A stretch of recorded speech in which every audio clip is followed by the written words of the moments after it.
In 2007, the Portland Trailblazers had the first overall pick. With Kevin Durant on the board, a scoring phenom, they instead took Greg Oden, a 7-footer with touch, athleticism, and dominance on both ends. He was supposed to be the next Shaquille O'Neal.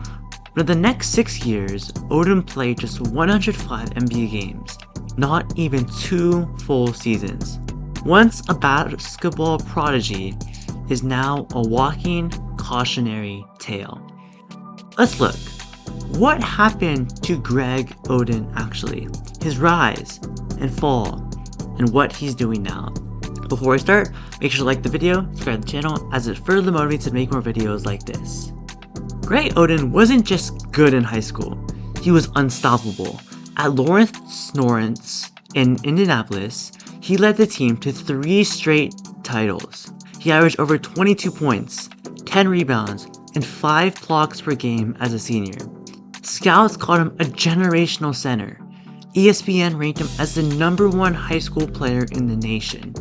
He was 7 feet tall, could run the floor, had soft touch around the rim, and had elite shot blocking instincts. Oden and point guard Mike Conley Jr. were a duo of destiny, and they took that to the next level. Oden and Conley both committed to Ohio State for one of the most hyped classes ever, but before the season, Oden had wrist surgery. He would miss the start of the season and play his first games with his non-dominant left hand.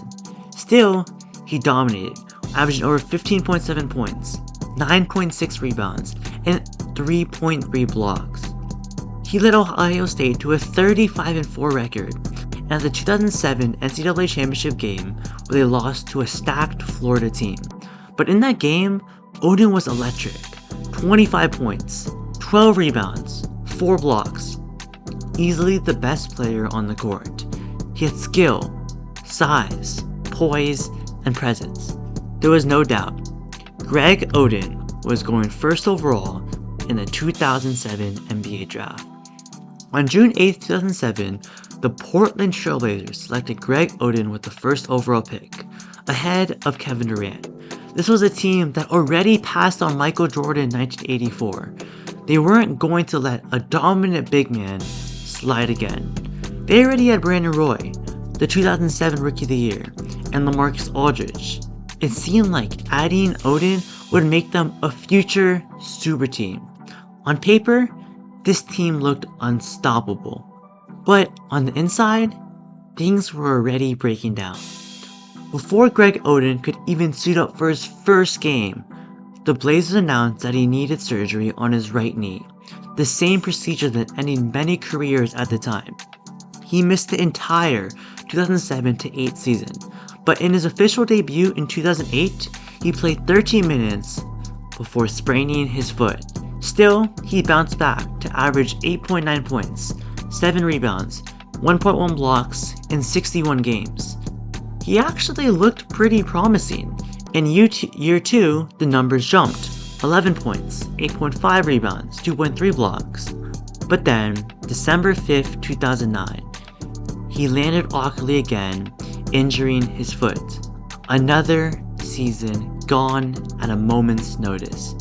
Over the next 2 years, he had multiple knee surgeries, including a second microfracture on the opposite knee. By 2012, Portland had waived him. He had played just 82 games in 5 years, the equivalent of 1 full NBA season.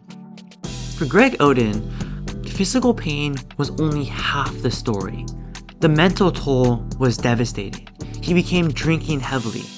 He struggled with depression. He was quoted as saying, "I'm the biggest bust in NBA history."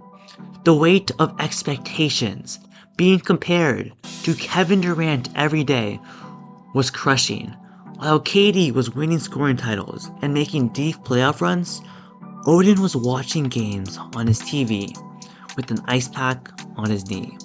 He became the face of missed potential, and that haunted him. In 2013, the Miami Heat, fresh off a championship, gave Greg Oden one last shot. A team with LeBron, Wade, and Bosh gave him time to recover and get into shape. Oden played in 23 games, but only averaged 3 points and 2 rebounds per night. But even scoring once after all that pain was a moment of victory. The Heat made the finals again in 2014, but Oden didn't play the entire postseason. After that season, Oden was out of the league again. Taking his talents elsewhere, Oden signed with the Dragons in China in 2015. He played just 25 games, averaging 13 points and 12.6 rebounds. But his body just couldn't take it anymore. After all of those knee surgeries, Greg Oden wasn't the same player. He retired quickly. No press conference, no farewell tour, just a goodbye that had been coming for years. After stepping away from basketball, Oden returned to Ohio State to finish his degree. He joined the coaching staff as a student manager, then a grad assistant, and eventually became director of basketball operations. He also got married and became a father. Oden has spoken openly about his mental health, his regrets, and what he's learned. Basketball doesn't define me, it's just part of my story.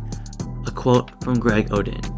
Oden now mentors young people, teaching them how to play and how to stay grounded. It's quite unfortunate.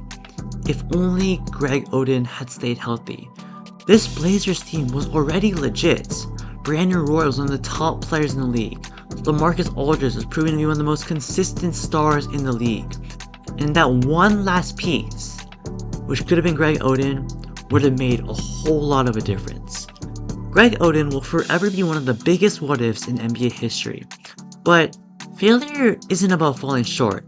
It's about what you do after. Oden didn't win MVPs. He didn't even earn max contracts. But he found peace, purpose, and a new way to lead. Sure, Greg Oden may have not become the next Shaq, but in many ways, Greg Oden has become something just as powerful. A survivor, a mentor, and a story worth telling. Greg Oden will go down, yes, as one of the greatest busts in NBA history. The player drafted before Kevin Durant. But still, Greg Oden still carved out a good life. Sure, it wasn't the career he planned. Sure, it wasn't the glory that he wanted to be. The next Shaquille O'Neal, the next Hakeem Olajuwon, the next David Robinson. But still, Greg Oden was still great. In his own way though. The injuries were just too much. Like, after you have those many knee injuries, you just aren't the same player anymore. But still, to this day, Greg Oden continues to pass on his knowledge and advice to ensure that the future generations won't fall under the same trap. That being said, comment down below. What is your favorite Greg Oden moment? And do you think he's the biggest bust of all time? I think it's Anthony Bennett, but that can be debatable. So that being said, make sure to like the video, subscribe to the channel, and I'll see you on next time.